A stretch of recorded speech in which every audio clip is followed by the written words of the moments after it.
Bienvenue dans cette nouvelle édition du QG News. Au sommaire, l'État islamique renforce sa présence en Libye en profitant de l'offensive du maréchal Haftar sur Tripoli.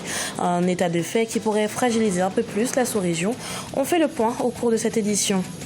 L'Angola déterminé à diversifier son économie. Une première offre publique initiale pour la bourse des valeurs mobilières et obligataires a été annoncée, avec en outre l'introduction de 2 entreprises publiques du pays.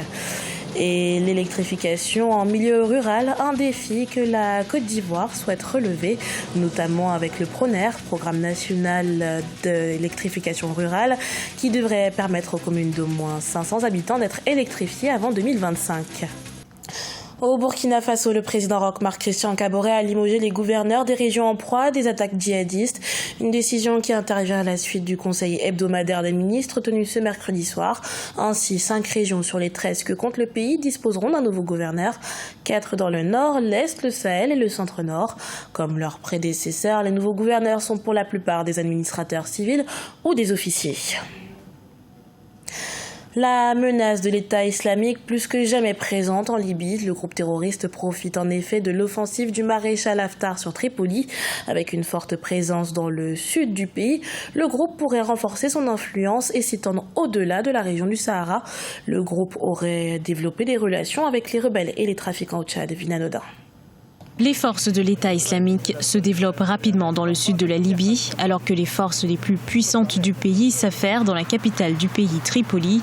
Le chercheur Mustafa Amin met en garde contre le danger que représente le groupe extrémiste en Libye. L'État islamique a établi un fief à Al-Foukaa et semble mettre en place de nouvelles stratégies. L'État islamique s'est rendu compte que rester trop longtemps au même endroit les rendait plus faciles à cibler pour la coalition mondiale qui les combat. Le groupe extrémiste se tourne alors vers des tactiques différentes, comme prendre temporairement le contrôle des villes pour par la suite y revenir. Dans une récente apparition vidéo, le leader de l'État islamique Aboubacar al-Baghdadi a parlé d'une installation du groupe au Mali et au Burkina Faso. L'EI a désormais plus facilement accès à des recrues africaines.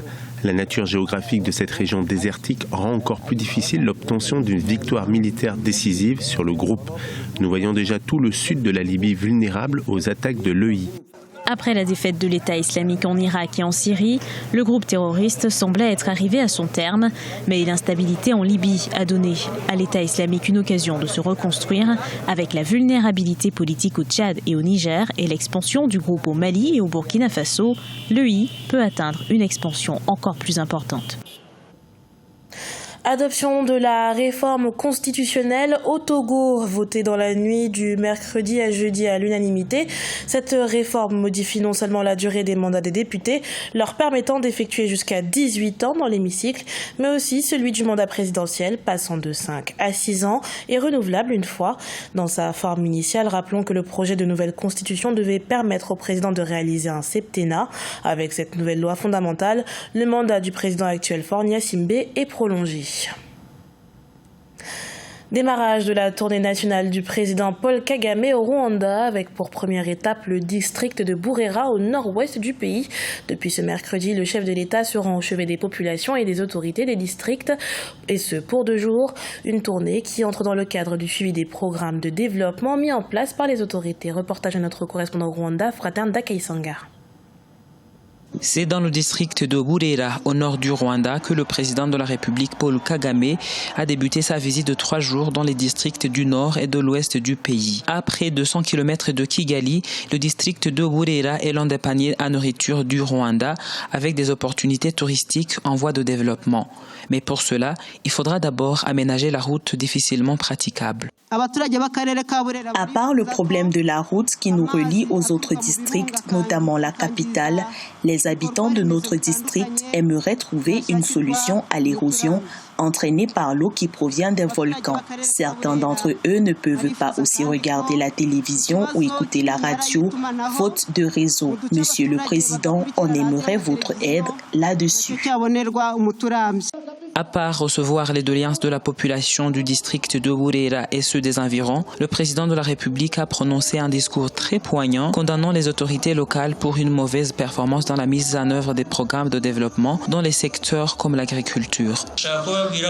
Je suis très content de venir m'entretenir avec vous aujourd'hui. Nous avons beaucoup à nous dire. Je suis fier des progrès que nous réalisons ensemble, mais j'aimerais dire qu'il y a beaucoup d'autorités ici qui ne remplissent pas leur devoir comme il se doit. À cela, on va se voir et parler sérieusement. Après le district de Burera, le chef de l'État poursuivra sa visite dans le district touristique de Musanze, considéré comme la capitale de la province du Nord. Et c'est à Rubavu, dans la province de l'Ouest, que sera clôturée cette descente sur terrain appréciée par la population. La bourse angolaise prend un nouveau tournant. Elle a annoncé ce 2 mai 2019 accueillir sa première offre publique initiale d'ici fin 2019. Elle réalisait jusqu'ici des opérations sur des titres obligataires souverains. Les explications d'Ange Bijono-Ménio. Créée en 2014, la Bourse angolaise des valeurs mobilières et obligataires annonce sa première offre publique initiale d'ici fin 2019. Depuis le début de ces opérations, la jeune bourse n'effectuait des échanges que sur des titres obligataires souverains. Cette première offre publique initiale devrait permettre d'augmenter le volume des transactions boursières qui se chiffrent actuellement à 273 millions de dollars. Il y a des signes très clairs qu'il y aura des introductions en bourse cette année. Nous nous attendons à l'introduction de 2 entreprises publiques d'ici la fin de l'année en cours et d'un nombre plus important en 2020. La bourse angolaise a également révélé que 5 sociétés privées ont manifesté un intérêt concret pour des introductions sur la Bodiva. Le gouvernement angolais avait annoncé précédemment son intention de privatiser 74 entreprises publiques dans le but d'attirer les investissements étrangers et de revitaliser une économie en berne depuis la chute des cours du pétrole en 2014. L'État est en train d'ouvrir le capital à des investisseurs privés. Ça fait donc que ces entreprises sortiront du poids de la bureaucratie et s'inscriront dans la gouvernance des entreprises modernes. On assiste à moins de pertes, plus de rentabilité et forcément une meilleure situation pour l'économie. Le marché financier angolais s'inscrit dans une stratégie gouvernementale qui est de renforcer l'importance de la monnaie nationale, le kwanza, au détriment du dollar et de diversifier l'économie du pays très dépendante du pétrole. Toutes les localités ayant au moins 500 habitants seront électrifiées avant 2025. Ces mots sont ceux du Premier ministre Amadou Gon Coulibaly. Les autorités ivoiriennes ont en effet mis en place un programme national d'électrification rurale et devrait permettre de passer à un taux d'électrification de 100%. On fait le point avec notre correspondant Olivier Djakotin.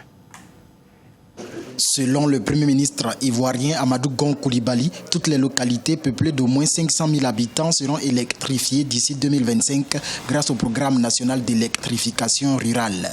Le département de Dabakala au centre-nord du pays, par exemple, avec 14 villages électrifiés entre 1960 et 2011. Aujourd'hui, grâce à ce programme, 134 villages ont accès à l'énergie électrique. Ça veut dire qu'en 7 ans, grâce à la politique du président Alassane Ouattara, il y a 120 villages qui ont bénéficié de l'électricité. C'est dans tous les secteurs et c'est dans toutes les régions de Côte d'Ivoire que c'est fait comme ça. Le nombre de localités électrifiées connaît également une croissance de 55% en 7 ans en Côte d'Ivoire. Il est passé de 2847 en 2011 à 4469 en 2018 selon les autorités et devrait atteindre 77% à fin 2019, voire les 100% en 2025. Nous luttons pour que le coût puisse baisser. À chaque fois que le nombre de consommateurs d'électricité vont augmenter, nous allons toujours demander qu'on revoie le coût de l'électricité à la baisse. En rappel, avec une production de 9 843 gigawatts, le secteur de l'électricité enregistre un solde positif de 1042 milliards de francs CFA selon le Conseil des ministres du 8 mai 2019. C'était le journal de la rédaction. Merci pour votre fidélité. Retrouvez dans un instant une nouvelle édition de l'actualité sur Africa 24.